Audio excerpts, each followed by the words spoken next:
Okay. I've done the homework on conic sections and it all looked pretty good. But if it's taken you 5 minutes to draw one of these graphs, you're going to have trouble understanding what you see on the quadratic surfaces. Okay? I can draw these graphs real quickly.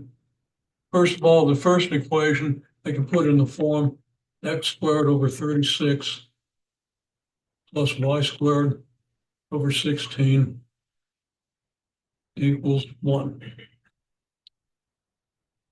Square root of 36 is 6, square root of 16 is 4. So I guess we put it over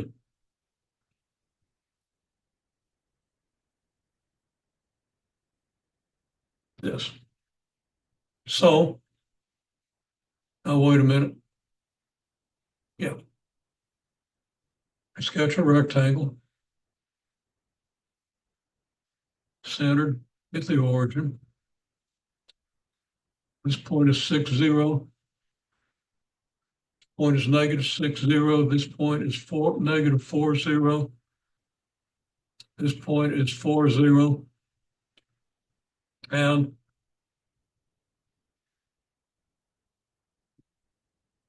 there's a reasonably decent ellipse. That's how you draw these. If you've got to plug points in, well, nobody's plugging points in. Okay? But if you got to do anything else, you haven't digested it enough to understand the quadratic surfaces. So make sure you do. I showed you this in class. And I'm not seeing on most papers anything that looks like this. Okay?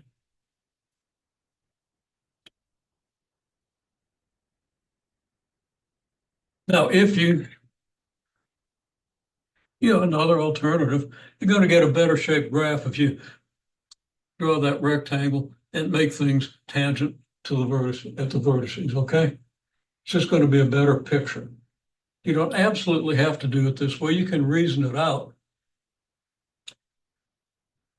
If y equals 0, x is either 6 or negative 6, right?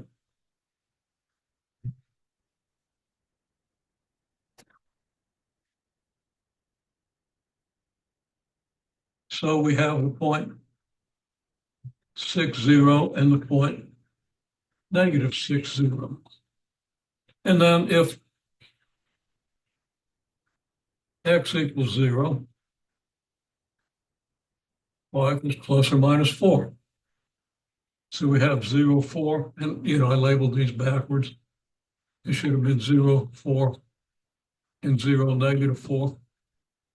But anyhow, we have the point 0, 4 and the point 0, negative 4. It's still nice to have lines, vertical and horizontal, to be tangent to, but you don't absolutely need them. Okay? But if I see this with or without the rectangle, it's kind of okay. As long as it looks plausibly like an ellipse. Okay? That's a quicker way and neater way to get the picture. And that's going to be helpful when we do these things. Now for the second one,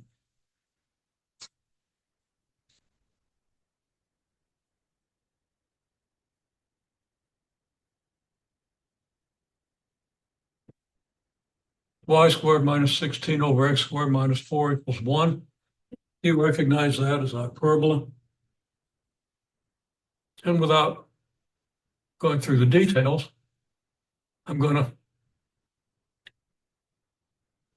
draw a rectangle.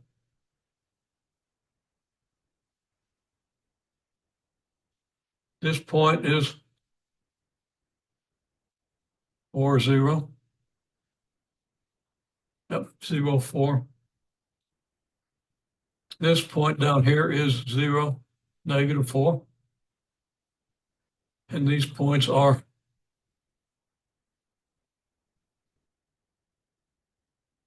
2, 0, negative 2, 0. Now, if y equals 0, what do you get for x?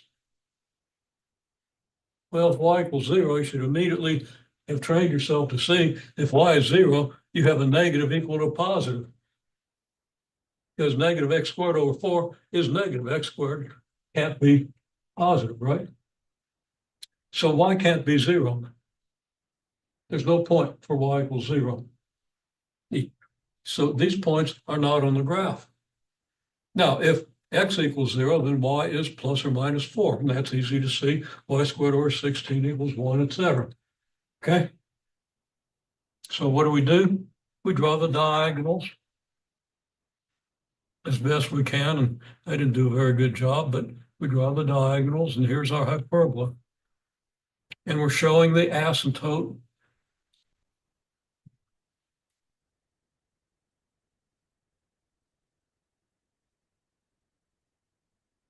And that's the line of reasoning. Now, parabolas are easy, so I'm not going to draw the parabola. Everybody can draw a parabola.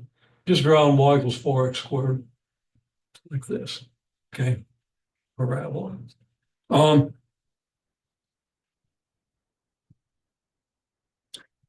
the focus and directrix are kind of important, but not really for understanding quadratic surfaces. Okay.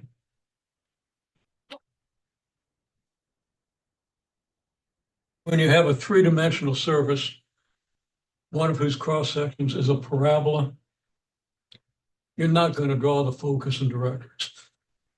Okay. You're just going to put the parabola where it ought to be. And then that just depends on the scale of your drawing. Okay. Well, I told you a little bit about quadratic surfaces before.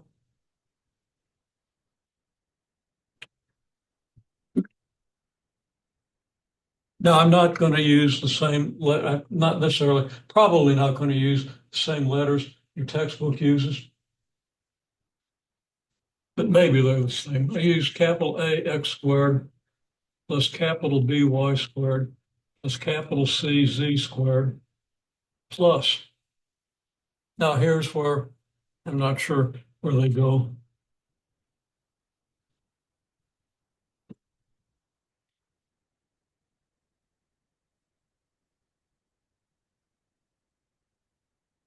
Got an xy term, an xz term, and a yz term.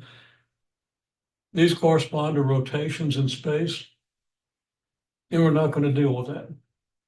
Okay. Yeah, we're a week and a half behind on class time, and some things have to be kind of glossed over, and that one's kind of tough for people. Although if you've had linear algebra, you know how to do transformations, rotations, and stuff. It's still kind of tough with quadratic functions. Okay, then we got plus g x plus h y plus k equals 0. This is every possible term of degree 2 or less. Now, if you got a just simple equation of degree 2, that's a quadratic equation, right? Degree 2 means highest power is x squared, and it's a polynomial. Okay, well, this is a polynomial, but it's in 3 variables. Okay? And the highest degree term is a square. That's a degree 2 term because it's 1 degree for x, 1 degree of y, right? So these are all degree 2. Then you have your degree 1. Oops.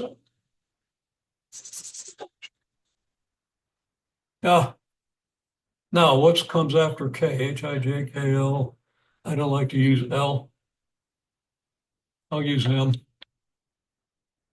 L's too easy to mistake for something else. Nothing wrong with the letter, but when I'm writing it out, I use letters that are easy to identify, usually. Okay, so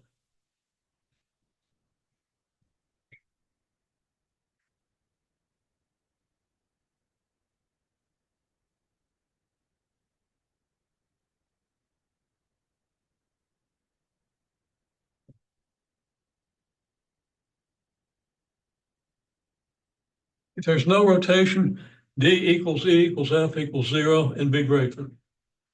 Okay.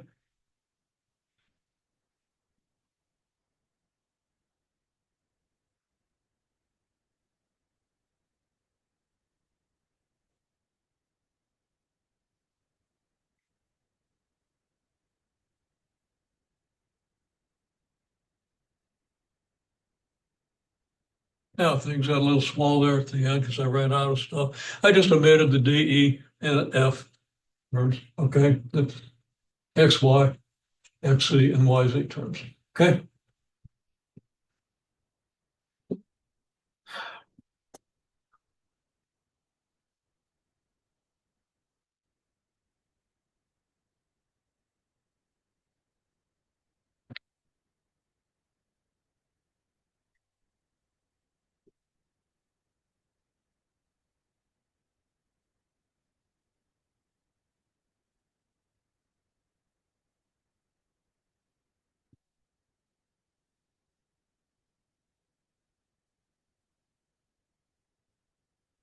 I'll use L, but it's a lowercase l.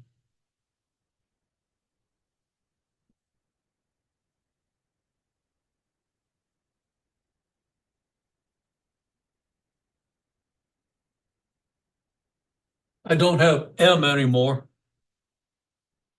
because I've got to combine it with A times H squared and B times K squared and C times L squared, right? When I complete the square, think about what happens, okay?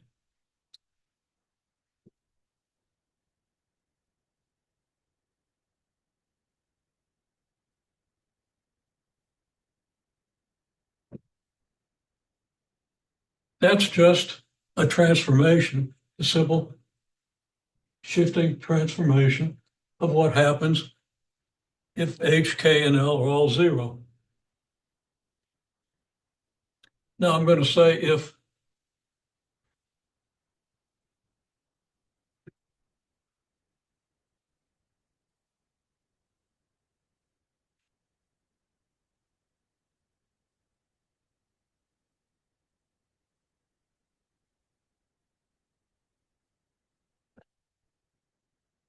G and H and K are all zero, then we get this, okay? And that's just ellipses and hyperbolas piled on or tacked onto each other in 3 dimensions. I did an illustration last time where we have like an ellipse and then you go a little higher, we have a bigger ellipse and it really kind of makes a cone, but it's an elliptical cone. It's not really a cone. Elliptical paraboloid, maybe. Okay. But that's maybe there's a hyperboloid involved, but we'll see. Okay, now in this case,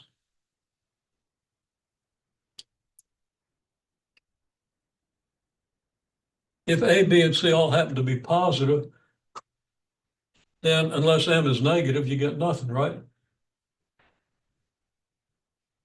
Because if A, B, and C are positive, everything over here is positive. And if M is positive, then a negative M is negative, and a positive can't equal a negative, right? Very straightforward. Okay. So in general, M might often be a negative number. It doesn't matter. Okay. If it happens to be a positive number, maybe you don't get a graph. Maybe there are no points that satisfy the thing. You know, quadratic equation, you don't always get a real numbered solution, do you? Even though you do always get a graph. Um,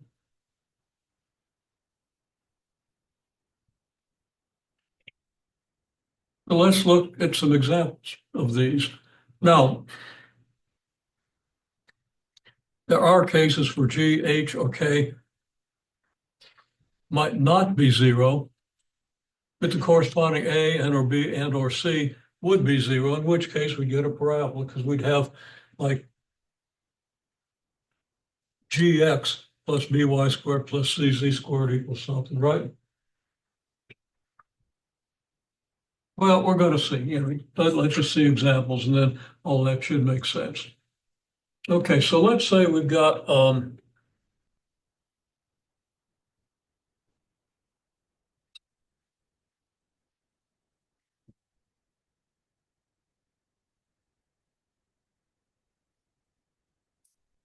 let's say we've got this. So that gives us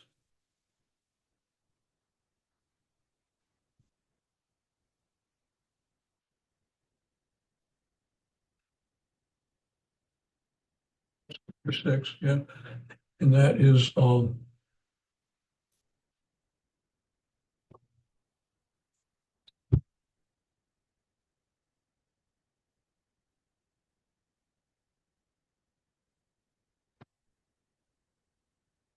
9 times 16 is 144.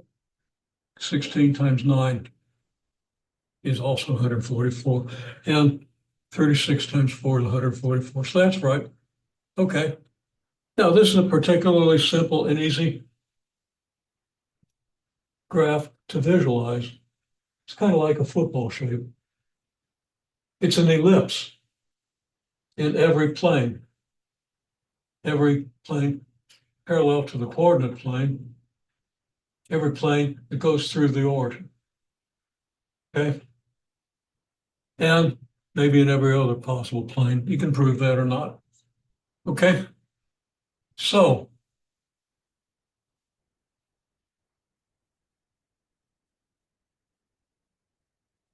the XY plane, it's just what we drew earlier.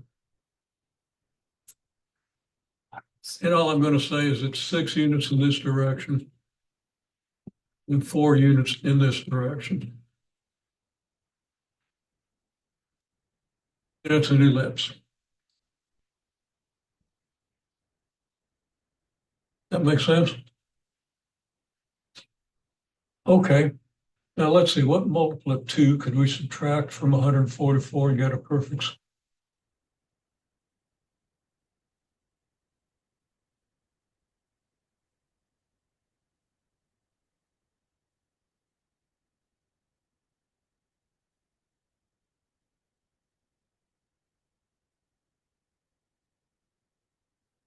I'm running into problems, so I can't do it. But that's what I get for making this up as I go.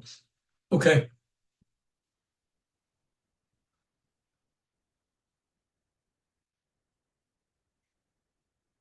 In the plane z equals 1. Well, if you let z equals 1, you get 16 here. Let's go to plane z equals 2. That's a little more interesting. Plane z equals 2, you get 4x squared plus 9y squared. Now, 16z squared, z squared is going to be 4. Add 16, you're going to get 64. Or multiply by 16, you're going to get 64, right? Subtract 64 from 144, and you get 80. Just substitute 2 for z in here and simplify it, and this is what you're going to get. Okay? And that's x squared over 20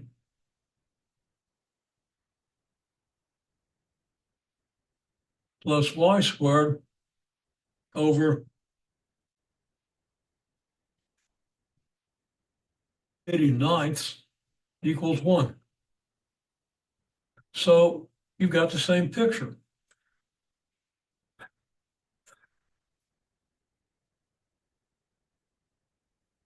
This distance here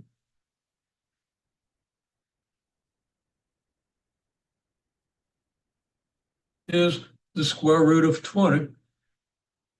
And for numerical comparison, that's approximately equal to 4.4. This one is the square root of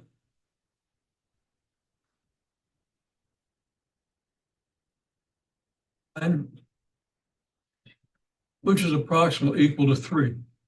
It's a little less than 3.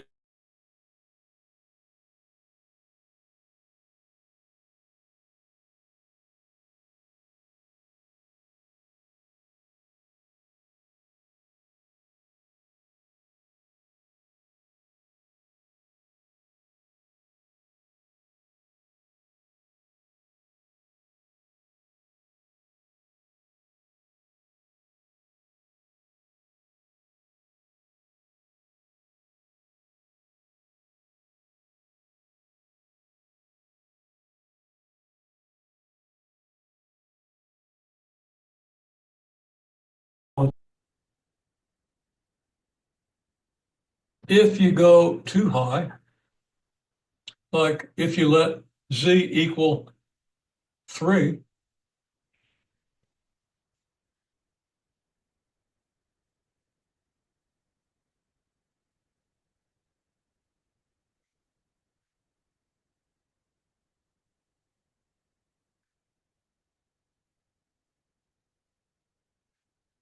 you get 4x squared plus 9y squared equals 0.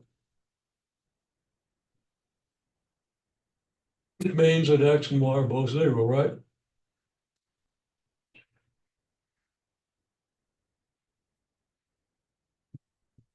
So in this plane, if you draw a set of auxiliary x and y axes,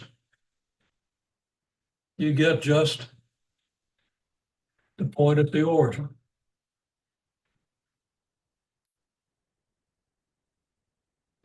Let me go into 3 dimensions here.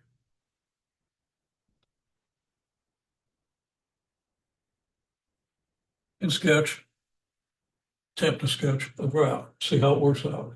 Okay.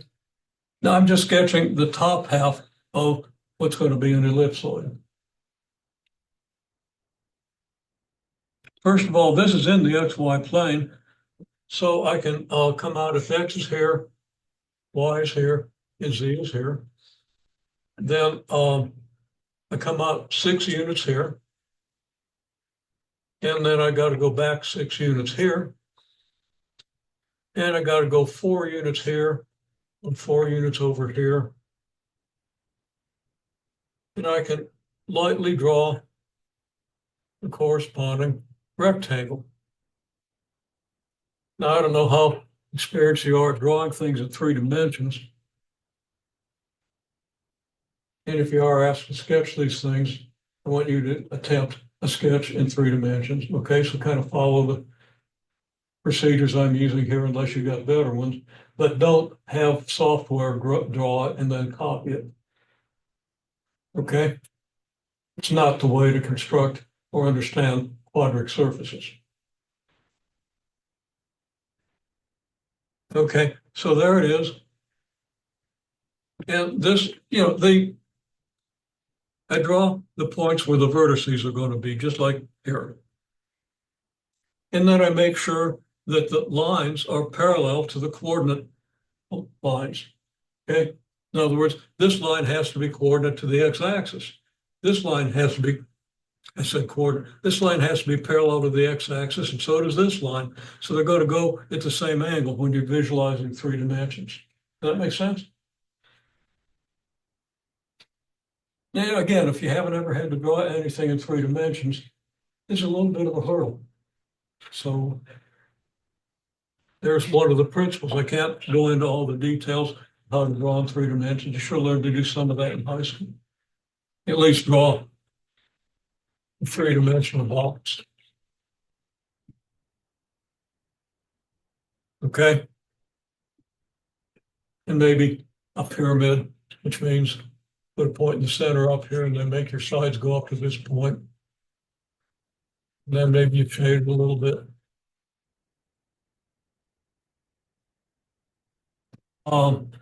Stuff like that. But we don't want people to learn geometry as much as we used to want it, so we don't really teach it. So you're a little bit of a handicap here. Fill it in. You need, I went to one of the top schools in the country, engineering school. Okay. Not the top of the top, but right next to the top of the top. Top 20 at least, maybe top 10. All freshmen had to take an engineering graphics. Learn to sketch and draw things in 3 dimensions. It was a different picture of the universe. Now everybody does it with software and doesn't understand what they're seeing. Doesn't take the trouble to understand what they're seeing. Okay, not everybody. You might be taking the trouble. What I'm trying to emphasize is the ability to see things in 3 dimensions is important. Okay, so take the time, whatever you can for time-wise, and develop the skill. Okay. Of course, I mean, you're using MATLAB and you're entering with bunch of sketches, aren't you? Or Octave or whatever. Then you're seeing the sketches. Can you construct them without Octave? Can you do a back of the envelope sketch of a shape? I would say that, yeah, the special has been required to do it. In which case, this shouldn't be too hard. Okay. Shapes you've been asked to do, probably not as weird as these shapes, though. All right, well, let's build the shape. Okay, so here's this rectangle. Yeah, it's turned around because the x-axis is this way instead of this way. Now we can draw. Let's just kind of draw it lightly here, just dotted lines. Let's draw our ellipse. We start parallel to this line, come around and get tangent to this line, come around here, which is a little weird, it's a little hard to get, and get tangent to this side, and then come down here and get tangent to this side, come around here and get tangent here. That's a little too square there, but you get the idea. There's an ellipse. That's part of your surface. Now let's go up to z equals 2. And just to avoid drawing over things, let's say that here is z equals 2. So this would be the point 0, 0, 2. Now we draw an auxiliary x and y axis. All that x prime. All of this, I'll call this x prime, call this y prime. And now we draw a smaller picture. Instead of 6 units here, we come out 4.4 units. Well, let's see, this was 4 units. So if that's 4 units, that puts us about here. And then we go about 3 units over here. Well, here's 4, so 3 would be about this much. So we're going to put a point here. And then we go on the opposite side, put a point here, opposite side here, put a point. And now we draw our rectangle.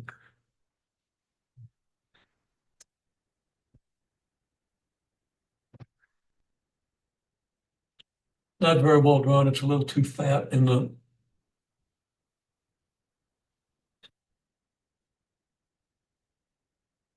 y prime direction. But now we can sketch an ellipse here.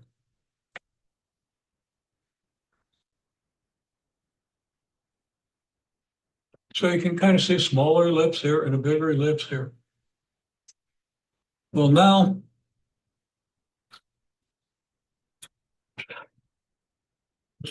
in my picture, and I'm going to fill in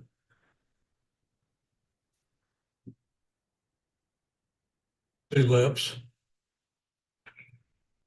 that's visible below this ellipse. That makes sense? Because when this ellipse is here, it's going to be blocking my view of this one. So I'm going to keep the line dotted here. You know, it's there, but it's blocked by this ellipse.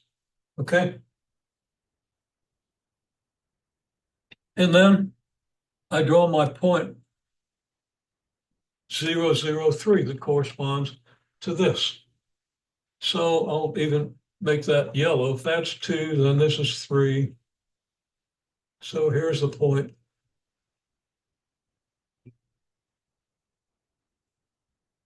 0, 0, 3.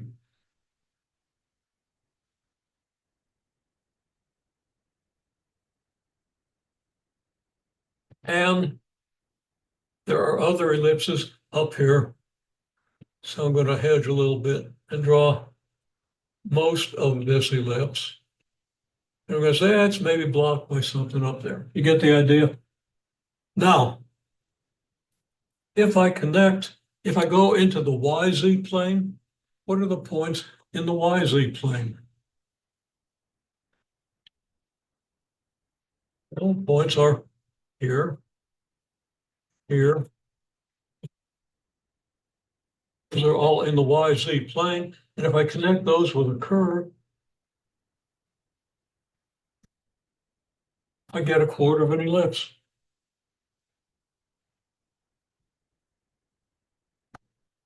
What ellipse am I getting here?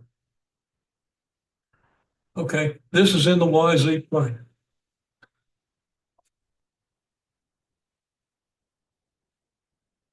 This curve right here. It connects the 1, 2, 3 points we know that are directly above the y-axis. Okay?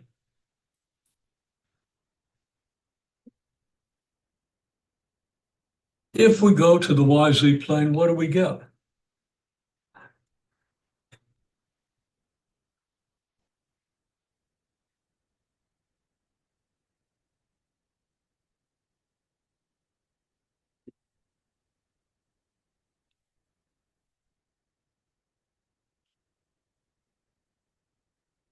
Y squared over 4 squared plus z squared over 3 squared equals 1.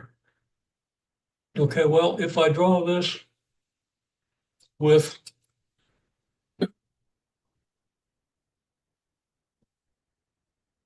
y here and c here, we're going to have an ellipse. It looks like this. What part of that ellipse did I just draw up here? I just drew this part. This is this. I haven't put the dimensions here, but it's, well, I can put them in quickly. It's 4 this way and 3 this way, but not going to be able to read that, but it's 3 by 4. Well, 6 by 8, but 3 by 4 in any quadrant. Okay. Well, let's see now. What is this point? This point is on the y-axis. It corresponds to this point, which you can easily verify is 0, 4, 0.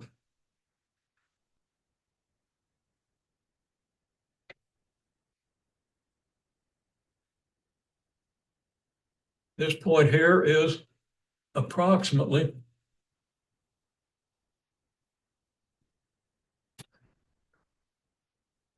let me get my numbers straight. It's on this ellipse. It's 0. Get it right.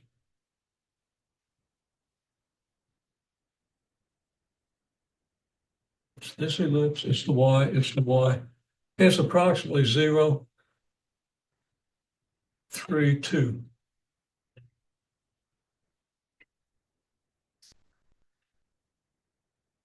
This point here, of course, is 0, 0, 3. And the point 3, 2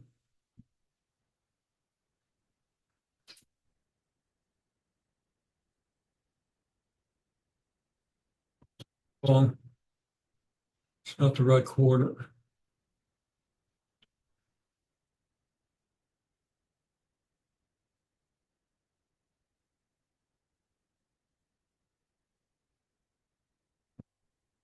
Should be 0, 2, 2.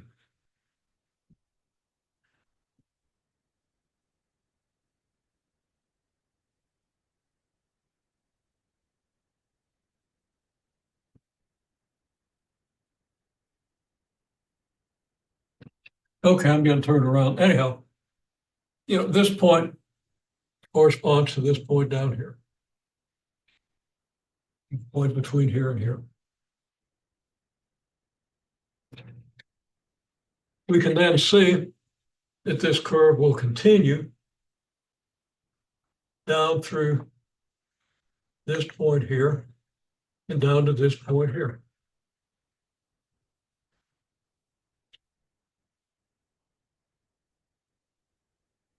That's not going to be totally, actually it is kind of going to be totally visible. Okay, then we can draw more rings around it, like so.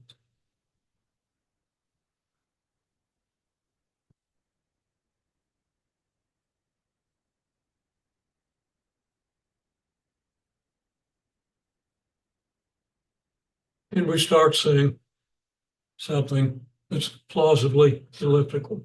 And then we can shade it some more carefully.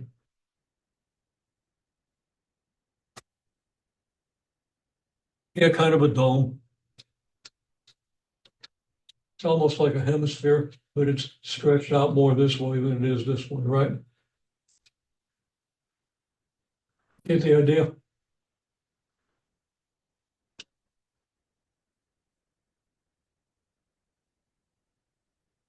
Okay, well, that's a particularly simple surface. You can see that it's going to be kind of like a football. It's also stretched out in this direction, okay? It's stretched out in the Z direction more than it is, sorry, it's stretched out in the X direction more than the Y direction. And I've kind of exaggerated the Z axis, said I was doing that just to keep the thing visible, okay? You'd actually want to squash it down a little bit. And you'd have a football, and if football's there, you can kind of take it here and throw it, right? It's not going to be as good as a football, too blunt in the end. It's not going to be as aerodynamic. You'd probably only be able to throw it 80 yards instead of 100. Okay.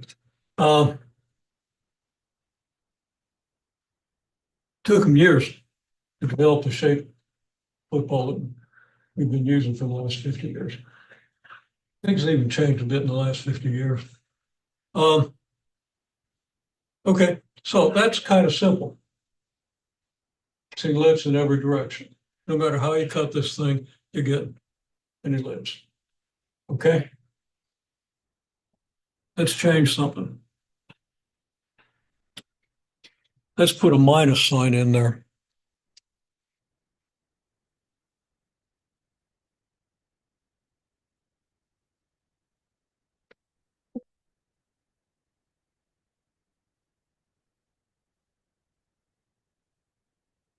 So let's try, use the same numbers.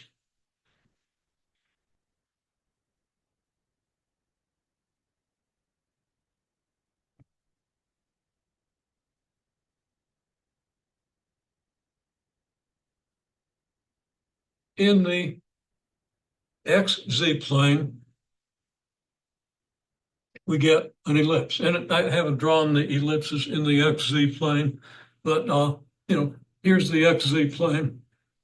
And right here is the ellipse that we get in the XZ plane. I'm not going to draw the back of it, but this is the front part that you can see. Okay. So in the XZ, let me stop and think. Because I might want to change where that minus sign is.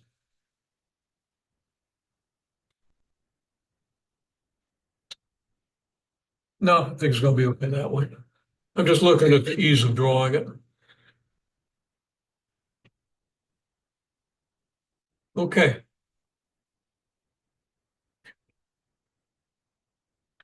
In the XY plane, here's the X direction, here's the Y direction.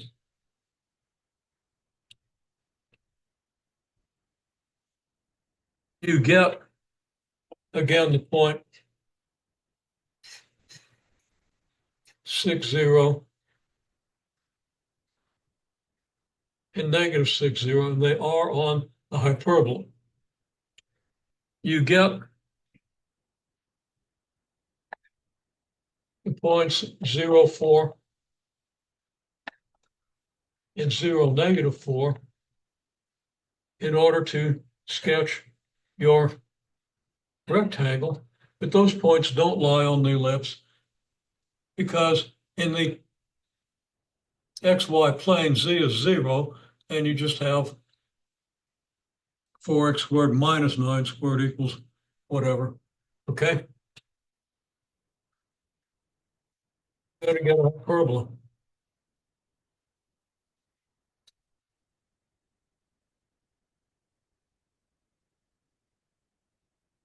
So if I draw my rectangle in the XY plane, I'm going to do a little less labeling than I did before. Same rectangle I had here.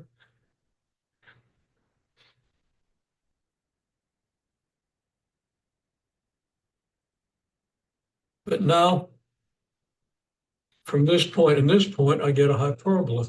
I'm going to draw the diagonal line. So the hyperbola comes out here like so, and back here like so. It's asymptotic at these diagonal lines, and I should have made that dotted, but I'll adjust it. Okay? Make sense? Now what do I get in the YZ plane? I get negative 9 squared plus negative 9y squared plus 16z squared equals 144. I'm going to have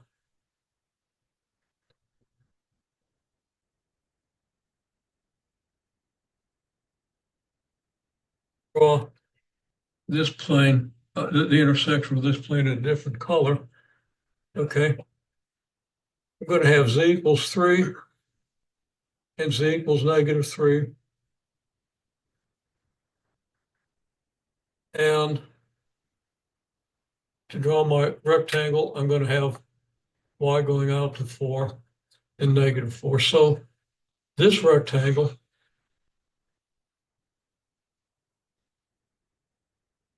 going to look like this in the YZ plane, which is the plane of the board. Okay. And I'm going to have a hyperbola again.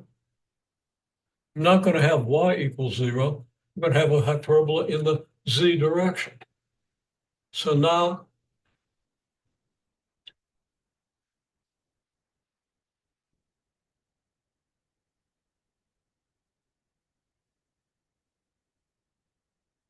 like this,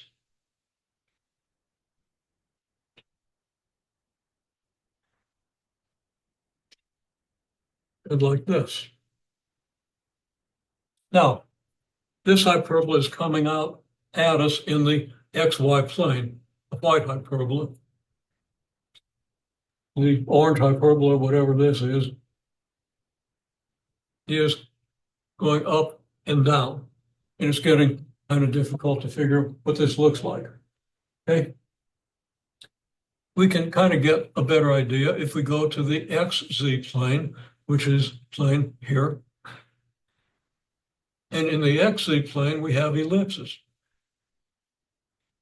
That's going to get a little complicated.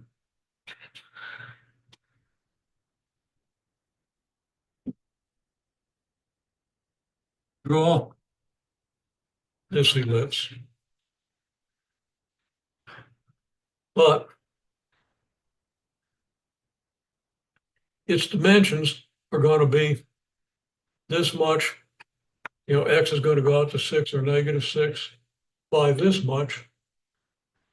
So I'm going to draw a segment as long as this one, centered at this point.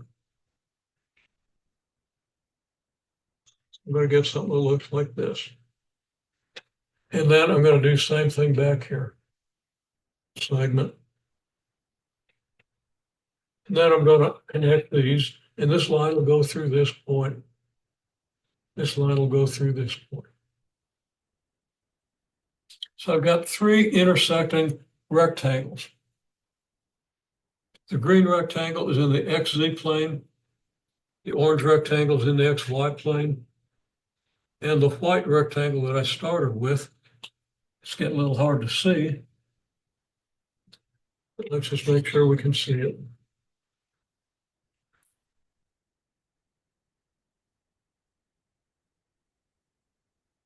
Here. Now you see a bunch of lines crossing and stuff, and you got to kind of shift your eyes some to see what's going on here. It's not the greatest picture you can see, but it's just a rectangle. Okay, it's a rectangle here, and a rectangle here. Okay, and a rectangle here. So it's like 3 rectangles of somewhat different shapes. One is like this. Okay. One is like this. and one is like this. In each rectangle, you have an ellipse. And the ellipses meet at these marked points on the axes. And you have a rectangle. Rectangles meet at those points. Now, in the XZ plane, the green plane, what you have is ellipse.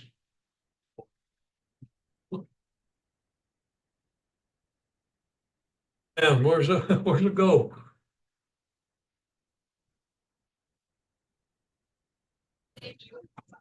It's interesting. Okay, yeah, it goes through this point. I kind of missed that point, which is why I couldn't see it.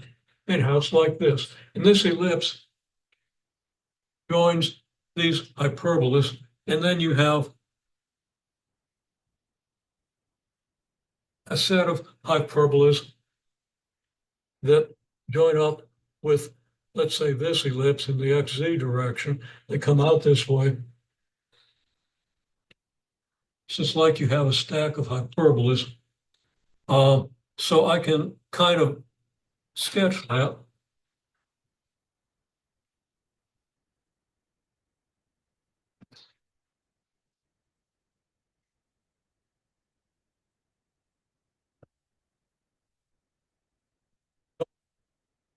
So it's going to kind of do this,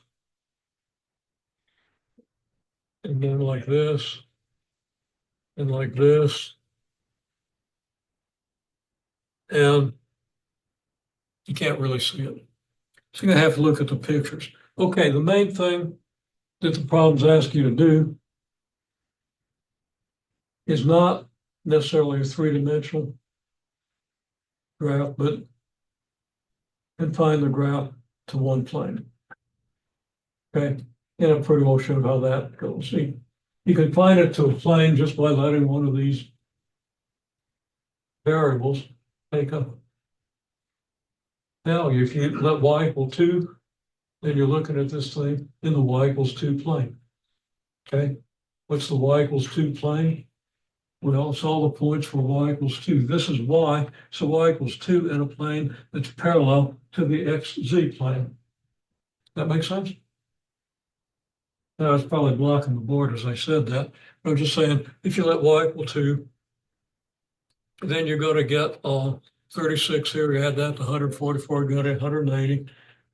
You're going to have the ellipse 4x squared plus 16z squared equals 180. It's going to be a little bigger ellipse than this one as you move out in this direction. So the ellipses get bigger as you go this way. The hyperbolas change their shape. And you have kind of a big blank region in the middle. Now, your book shows you a variety of different shapes, gives them names. You can come close to understanding those shapes by doing your best to sketch some of these things. Okay. And I recommend you try to do some sketches in 3 dimensions, like at least sketch the rectangles in 3 dimensions. I haven't talked about paraboloids because they're a little bit simpler. I'm going to let your book do that. So let me pause for a second and see.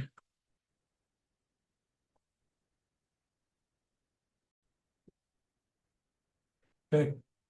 Okay, so this is a picture of a curve and a point described by a vector. The origin's here. So your RFT vector goes here, your RFT vector goes here. Simple enough. Okay. How far are those points apart? Well, you got this vector here.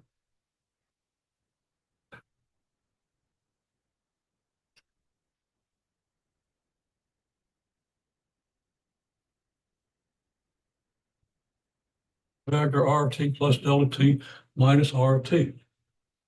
Okay.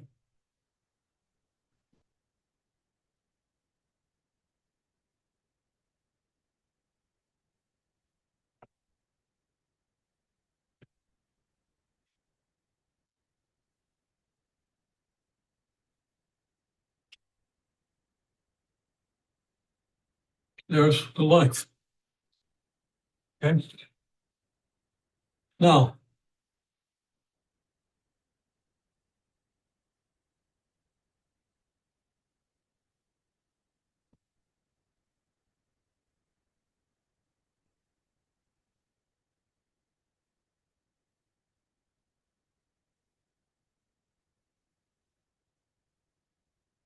dr dt is the limit as delta t goes to zero of this, right?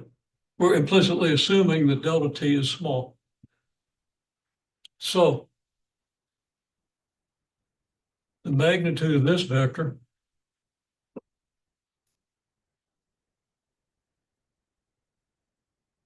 is approximately equal to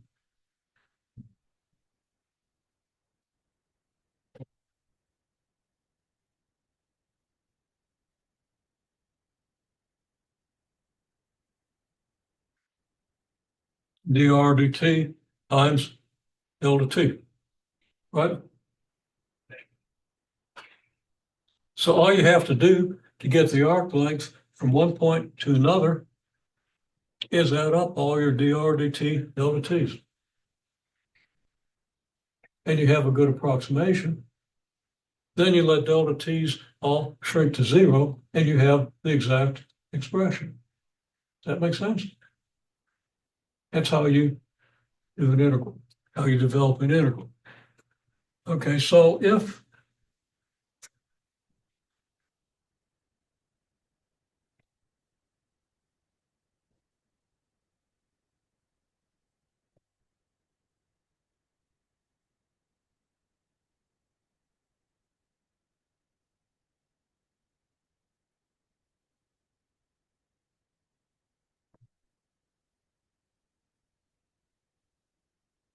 now I'm suppressing the t, I think you understand that the t is implicit here, right?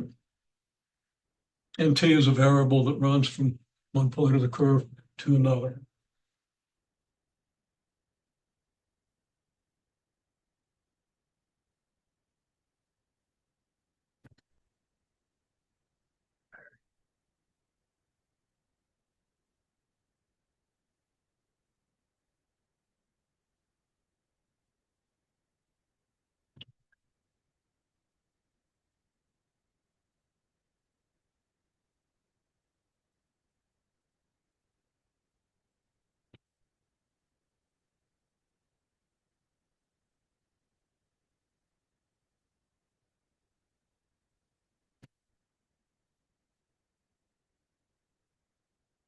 And I should have put absolute value signs around the dr dt.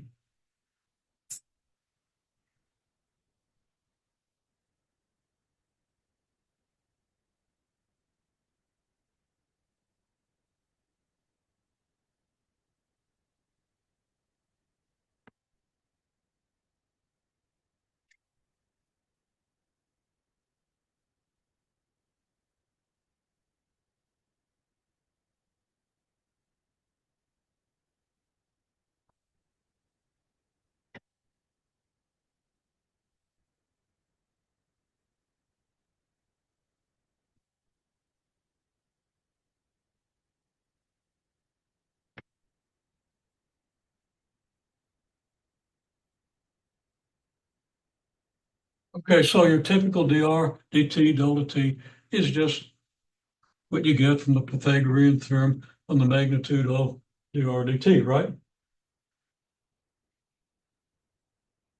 From T naught to TF,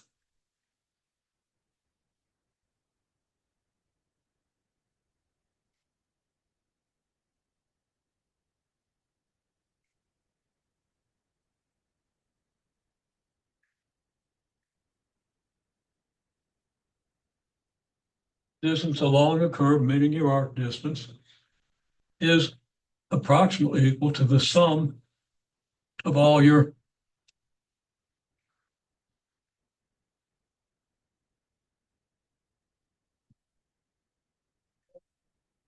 x prime squared plus y prime squared delta t's. And if you go through the details of doing the limit as delta t goes to zero, you end up with the integral.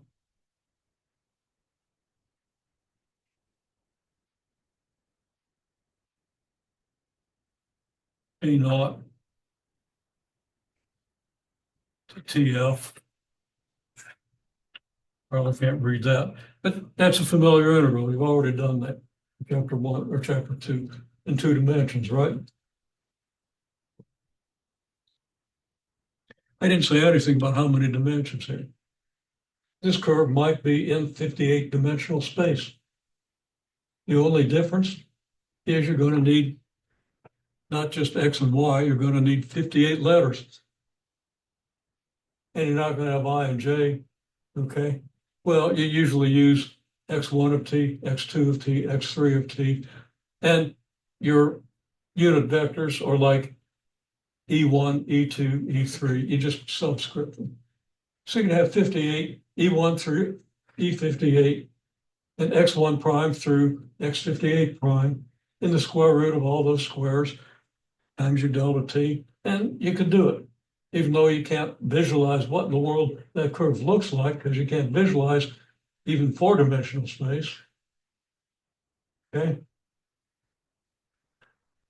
Your picture still looks like this.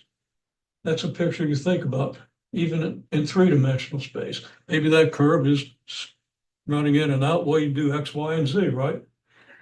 So you'd have X prime squared plus Y prime squared plus Z squared. Does that make sense? So that's the big difference between what you've already done for 2-dimensional curves and arc length. Chapter 1 or 2, I forget which one it is, probably chapter 2.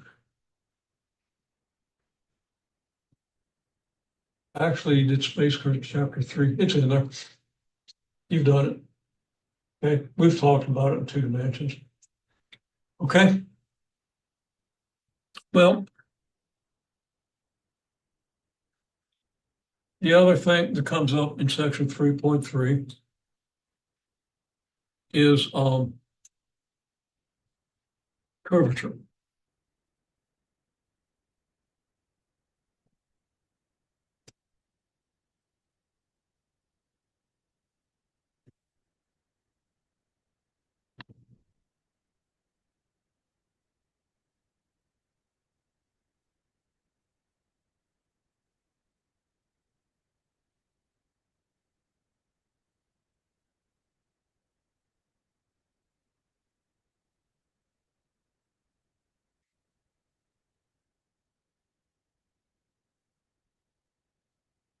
First definition I'll give you, it's the rate of change of direction divided by your speed. Okay, I'm driving around a curve, same curve, driving along at 20 miles an hour. It's like this. Now I drive along at 60 miles an hour. Okay, and I better hope the curve is banked because that's a pretty sharp curve. Okay, 20 miles an hour might have been pushing it. It's gravel, I know I'm going to slide. Okay, well, anyhow, the curvature is the same both ways, that my direction changes 3 times as fast if I'm moving 3 times as fast. That makes sense? Okay, well,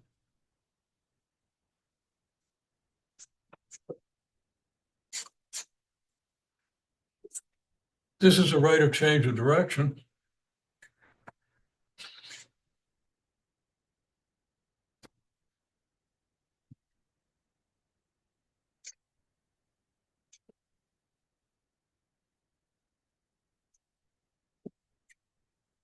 That's your rate of change of speed. I mean, that's your speed. Okay.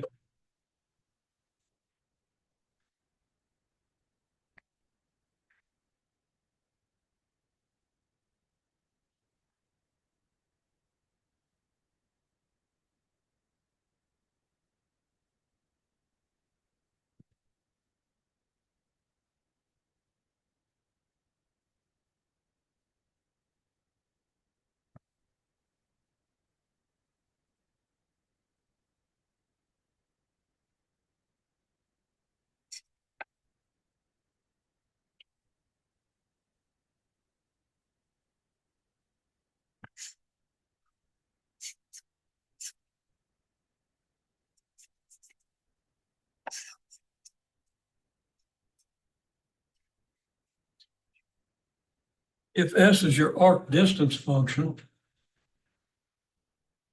then it's just the rate of change of direction with how far you've gone along the curve.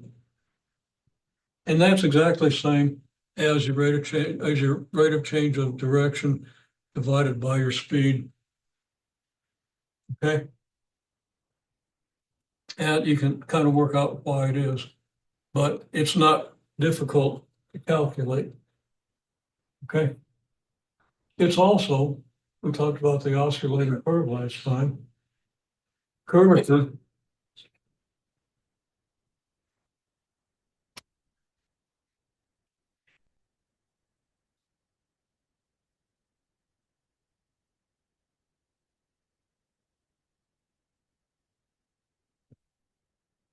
it's 1 over big R.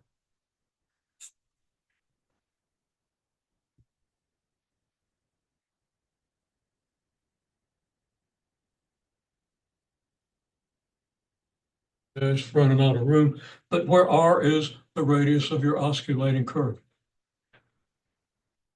Okay. So you're on a curve, just imagine that you're on the rim of a circle. How big is that circle? Maybe it's a mile in diameter, in which case your curvature would be 1 over a mile. Okay. And,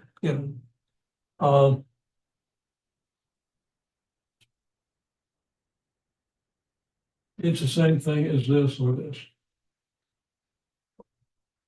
That should give you an overview through 3. If you have trouble with it, if I see that you're having trouble with it, we'll talk more about it next week after you've handed this homework in. It's really only 2 assignments for the weekend, which is the quadric surfaces, which is challenging, and 3.3.